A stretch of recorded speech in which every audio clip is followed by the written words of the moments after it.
안녕하십니까, 박윤정 회사입니다. 오늘은 제 7강인데요. 제목은 창업 후 추가 설비 투자할 때 자기 자본으로 조달할 것이냐 타인 자본을 빌릴 것이냐 뭐 이런 그 뜻입니다. 이거는 이제 제가 우리 안세 재경 전원에 올해 초에 이렇게 게시했던 내용입니다. 근데 이것도 또 회계혁명 교수의 이 전략이라는 책에 48페이지에 나와 있습니다. 그래서 제가 이걸 오늘 소개하자 합니다. 자, 이 동업보다는 단업, 단독 플레이에 능한 한국 기업가들한테는 사실 자기 손에 가진 자본이 작을 때 유일하게 손을 벌 수 있는 곳이 이제 은행이죠. 은행 차입금, 타인 자본 조달. 그래서 여러 명의 연합된 자금을 모으려면 그 협의도 오래 걸리고 또 경영권에도 간섭이 생기고 하고 싶은 데는 못 하니까 이 단독 경영을 하면서 자신의 소신대로 할 수 있는 유일한 방법이 바로 은행 차입 아니면 전환사채 또는 시비 발행 뭐 또 회사채 발행 뭐 이런 것들이죠. 이렇게 하면은 경영권 지불 영향 받지 않고 소신대로 일을 할 수가 있습니다. 그래서 어떻게 보면 현대판 축지법 전략이라 할 수 있습니다.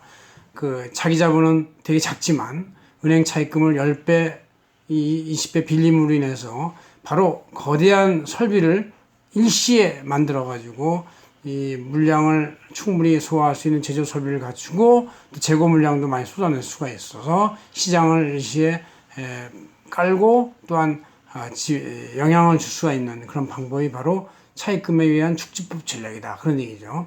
그래서 우리가 이 단독 경영자들이 선호하는 차입 경영이 바로 문제가 되기도 하고 때때로는 차입한다는 얘기는 그만큼 수익을 낼 수 있다는 얘기고 그 수익을 은행에 갚을 수 있다는 얘기니까 또 그러니까 권장하기도 하고 이게 참 동전의 양면 같은 것이죠. 그러나 과거 우길승천하던 우리 그 경제의 급성장 시대에는 차익 경영을 통해서 그 부채를 빨리빨리 갚아왔고 높은 이자율도 감내해 왔습니다. 높은 이자율이 있다는 얘기는 경제가 급성장하고 있다는 얘기고 지금같이 낮은 이자율이 있다는 얘기는 경제가 거의 성장 속도가 낮다는 얘기예요. 그래서 경제 성장률하고 이자율은 거의 비슷하게 가는 그런 성향을 갖고 있습니다. 이와 같이 축지법 전략의 재물이다. 그러면 이 차입금의 경영, 즉 차입의 조달에 의한 것의 의미가 뭐냐? 바로 이 작지만 크게 할 수 있다는 축지법 전략이라는 것이 하나 있고 또 하나는 절세 효과다 이런 얘기죠. 텍스 에펙트라고 해요, 영어로. 그래서 여기 손익계산서에 보듯이 이렇게 총 매출 수입에서 여러 가지 인건비 빼고 지급이자가 법인세가 계산되기 전에 빠지는 것이죠. 전에 빠지기 때문에 이건 텍스를 세이빙 시키는 원가의 요인이 된다 그런 얘기예요. 그래서 법인세를 곱하고 나서 난 나머지를 배당하는 거니까 이 자기 자본에 대한 배당금은 이제 금융비용이 높다는 얘기죠. 법인세 22%만큼보다 더 높은 만큼. 또 여기는 이 사업의 흥망 위험에 대한 부과사항까지 해야 되기 때문에 굉장히 금융비용이 높고 이건 금융비용이 낮다. 적어도 22% 이상 차이가 난다. 이렇게 볼 수가 있는 것이죠. 이와 같이 텍스 에펙트 이런 것이 이제 중요하다. 그런 얘기예요. 그래서 우리가 차익 경영이라는 것을 그렇게 비판할 것이 아니라 이것을 적절히 활용하면서 회사의 성장 속도를 빨리 하는 좋은 방법이다. 그런 얘기죠. 그래서 그러나 이제 요새 우리 대기업, 재벌기업들은 글로벌 아웃소싱을 통해서 차입금 조달도 국제 시장에서 국내 시장보다 훨씬 더 낮은 금리로 조달을 하기도 하고 그래서 아주 훌륭한 그런 성과를 보이고 있습니다.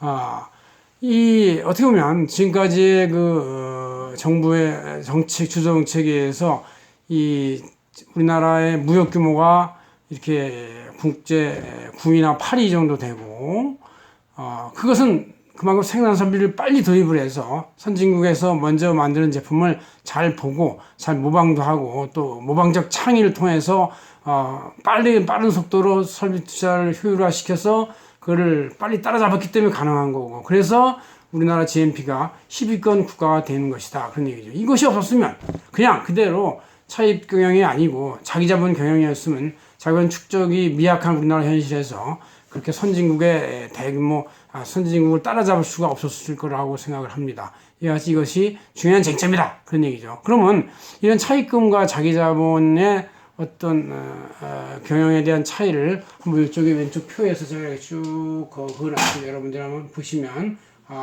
그거 다 이해하는 것이죠. 지금 제가 말씀한 거에 대부분이 여기 또 들어가 있습니다. 그걸 잠깐 비교해 보겠습니다. 자금의 개념에서 자기 자본은 바로 기존 주주나 사업주가 자기의 돈으로 내는 것이죠. 그러나 타인 자본은 은행 차입금이나 시비, 전환 또 회사채 같은 것들이고, 금융 비용은 자기 자본에 대한 것은 사업 위험, 흥망 위험까지 포함되어 있고 법인세까지 거기다 가산해야 되기 때문에 한 30-40% 높습니다. 1.5배라고 보시면 돼요. 그러나 타인 자본에 대한 금융 비용은 낮습니다. 금융 비용, 즉 배당에 대한 것보다 1.5배 낮다고 보면 되시고, 또 채권 담보나 어떤 지급보증, 원인 이런 걸 통해 가지고 한다면 더욱더 낮을 수가 있습니다. 그 다음에 이제 법인 저수 효과에서 자기 자본에 대한 금융 배당은 텍스 에펙트가 없고, 타인 자본에 대한 지급이자는 텍스 에펙트가 바로 100%나 되는 것이다, 그런 얘기죠.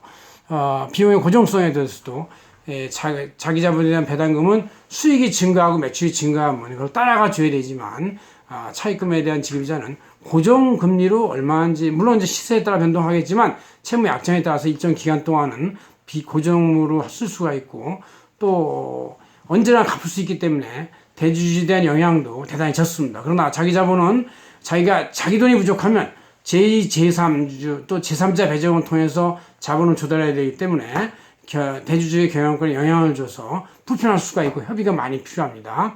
또한 재무구조 차원에서 볼 때는 자기 자본은 재무구조를 양호하게 하지만 타인 자본은 재무구조를 이제 더 역으로 반대로, 대차표에서 보듯이 이 자기 자본을 해를 금액이 타인 자본을 분자로 올라가면 부채 비율이 급격히 증가하죠. 그래서 과거에 우리나라 기업들의 부채 비율은 300%, 500% 이거에 3배, 4배 했는데 요새는 다들 내실 경영 또는 아니면 회사 내부의 자금을 축적하는 바람에 이게 이제 많이 1대1로 많이 줄어들었습니다. 1대1 정도가 어떻게 보면 양호할 수도 있습니다. 이렇게 돼 있고, 그 다음에 마지막으로 지렛대 효과. 바로 가장 중요한 것은 내가 얼마나 작은 돈으로 큰 돈을 움직일 수 있냐, 지렛대 효과에서. 자기 자본은 자기가 몰입해야 되기 때문에 지렛대 효과가 없다고 볼 수가 있지만, 타인 자본은 바로 지렛대 효과가 100% 있습니다. 그래서 1,000만 원으로 1억을 조달할, 10배를 조달할 수가 있습니다. 그래서 이렇게 현대판 축지법이다. 또 요새 시체 말로 하는, 시중에서 말하는 갭 투자, 뭐 이런 것들이죠. 그 전세금이나 차입금을 끼고 좀 더 큰 부동산을 살 수가 있는 갭 투자가 바로 이 차입금의 활용을 그러니까 일상인들도 현재 다 피부로 하고 있는 전략이 바로 차입금의 지렛대 효과다. 이렇게 볼 수가 있습니다. 이거에 대해서 오늘 설명한 거에 대해서 박윤종 회사입니다. 고맙습니다.